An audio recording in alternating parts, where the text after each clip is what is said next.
Aku dekat Araso di Ipoh, kawasan Silibin ataupun orang lebih kenal di Manjoy lah. Aku nak tunjuk dekat 4 tempat kat sini. Memang Port Healing lah. Port Healing ni yang pemain awal ada tempat lah. Kalau pemain lambat sikit habis. Yang ni antara yang pizza yang aku jumpa dalam ni, Neapolitan Pizza. Ui, makan masak-masak macam ni weh. Aku order, aku makan terus depan kedai senang. Terus terang aku beritahu gambar aku nak try dia punya pastrami. Dia jual 99 tapi pastrami habis. So geng-geng DOP filem ni jangan marah ha. Sebab apa tahu konti aku lari. Tadi duduk kat sana, tadi duduk kat sini. Bila ada tempat kita duduk terus. So untuk pizza Neapolitan dengan harga yang dekat sini still reasonable, sedap. Makan apa ni? Lemak. Nasi lemak mana? Ayam ni. Ayam tak payah, telur dah cukup.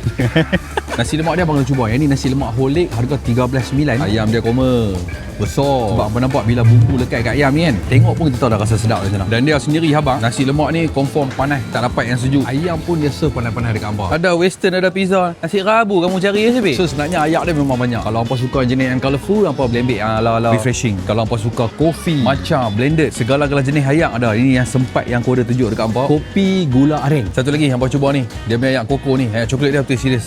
Sedap. Sate mak.